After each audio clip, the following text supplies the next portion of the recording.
Hello everyone, नमस्कार। हमारे YouTube channel में आपका हार्दिक स्वागत है। दोस्तों, आज की वीडियो में हम जानेंगे साल 2024 में बलराम जयंती कब है, बलराम जयंती के दिन कैसे पूजा करनी चाहिए और किन चीज़ों का भोग लगाना चाहिए, बलराम जयंती की पूजा का शुभ मुहूर्त और पूजा विधि, साथ में जानेंगे बलराम जयंती का महत्व।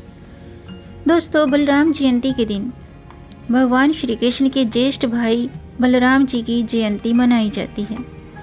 इस दिन भगवान बलराम की पूजा की जाती है।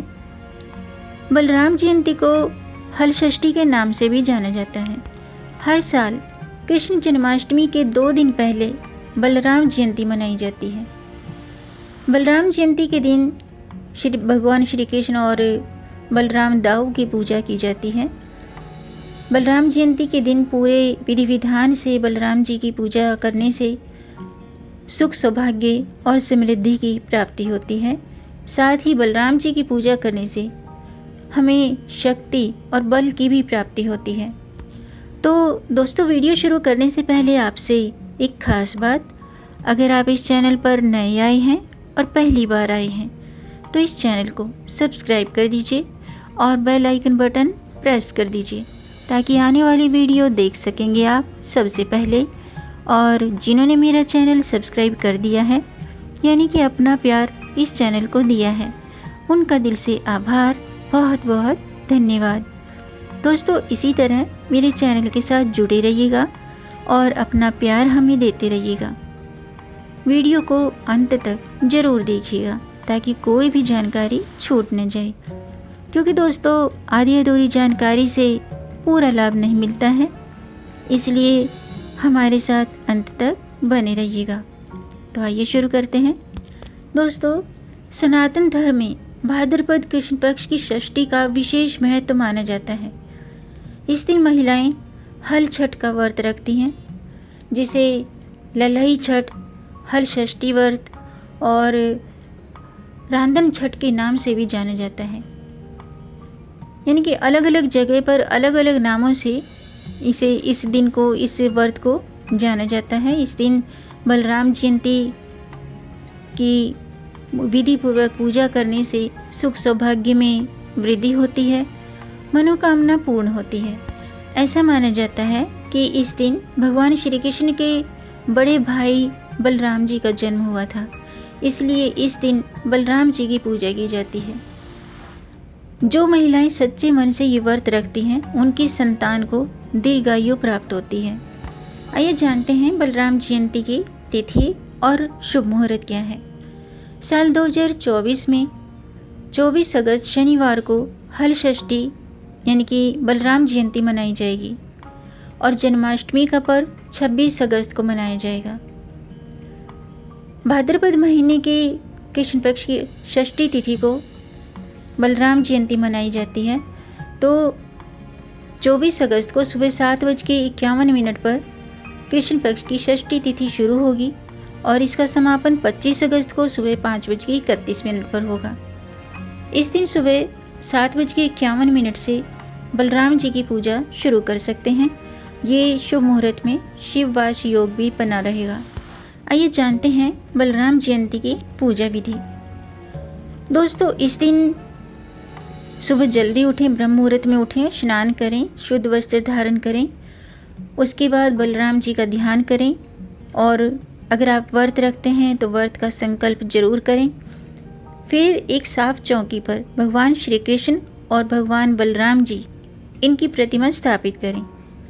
इस दिन पूजा के समय बलराम जी के सामने हल या कोई शस्त्र जरूर रखें और इसके बाद प्रतिमा पर फूल, अक्षत और चंदन भी अर्पित करें। बलराम जयंती के दिन बलराम जी को नीले रंग के वस्त्र अर्पित करने चाहिए। इसके बाद हल षष्ठी व्रत की कथा भी जरूर सुनें या पढ़ें और फिर बलराम जी की आरती करें। अंत में श्री कृष्ण और बलराम जी को भोग लगाएं और ये सब में वितरित करें। आइए जानते हैं बलराम जयंती का महत्व। दोस्तों, बलराम जयंती हिंदू धर्म में बहुत ही खास मानी जाती है। बलराम जी भगवान श्री कृष्ण के बड़े भाई थे। इनको शेषनाग का अवतार माना जाता है। कृष्ण भगवान जी बलराम जी को दाऊ भैया कहा करते थे। बलराम जयंती पर इनकी पूजा करने से सुख, सौभाग्य और समृद्धि की प्राप्ति होती है। इस दिन हल की भी पूजा की जाती है, क्योंकि भगवान बलराम के हाथों में हमेशा हल रहता था और वो प्रकृति की पूजा करते थे। इस दिन माताएं अपने पुत्रों की, अपने बच्चों की रक्षा के लिए, उनके अच्छे स्वास्थ्य की कामना के लिए ये व्रत करते हैं। कहते हैं इस दिन हल के द्वारा बोया हुआ अन्न और सब्जियां नहीं खानी चाहिए। इस दिन भैंस के दूध का सेवन किया जाता है और ये व्रत निराहार रखने का विधान है। व्रत के विधान के अनुसार महिलाएं भैंस के दूध से बने दही और महुआ को पलाश के पत्ते पर खाती हैं। इस तरह से इस व्रत का समापन होता है। कहते हैं इस व्रत को करने से धन और ऐश्वर्य की प्राप्ति होती है।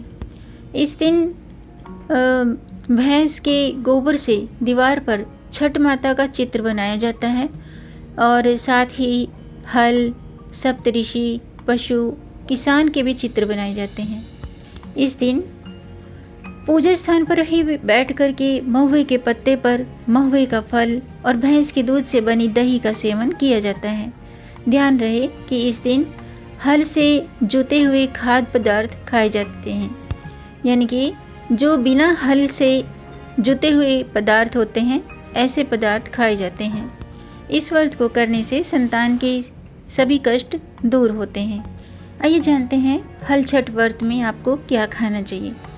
दोस्तों, हल षष्ठी के दिन व्रत में हल द्वारा बोया हुआ अन्न या कोई भी फल खाने की मनाही होती है। इस दिन गाय के दूध, दही का भी सेवन नहीं करना चाहिए। सिर्फ भैंस के दूध का दही, घी आप इस्तेमाल कर सकते हैं। अब मैं हल षष्ठी की व्रत कथा शुरू करती हूँ, आप भी ध्यान से सुनिएगा। दोस्तों, हर छठ व्रत में गर्भवती ग्वालिन वाली कथा पढ़ी जाती है। ग्वालिन गर्भवती थी, उसका प्रसव काल पास था, यानी कि डिलीवरी होने वाली थी। प्रसव काल पास में था, लेकिन दूध दही खराब न हो जाए इसलिए वह उसको बेचने चल दी। कुछ दूर पहुंचने के पर उसे प्रसव पीड़ा शुरू हुई और उसने एक बेरी की ओट में एक बच्चे को जन्म दिया। उस दिन हल षष्ठी थी।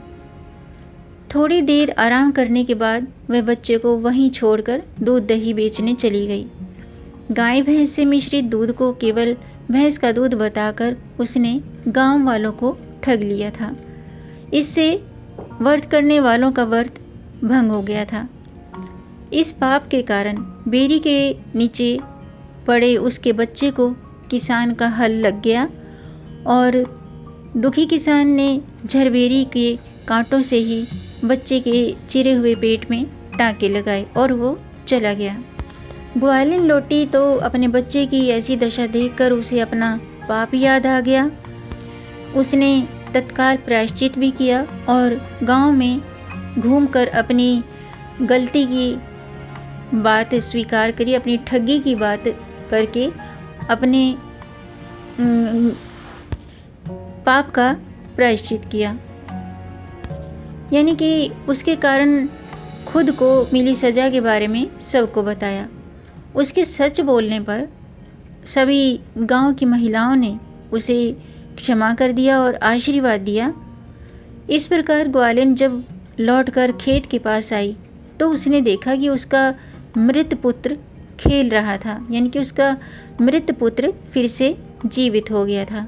तो दोस्तों, आज के लिए बस इतना ही। उम्मीद है आपको ये जानकारी पसंद आई होगी।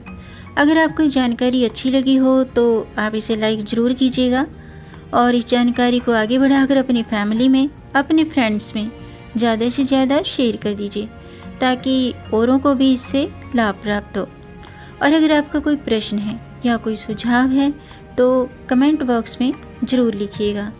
मेरे चैनल को सब्सक्राइब ज़रूर कीजिएगा, ताकि आने वाली वीडियो देख सकेंगे आप सबसे पहले।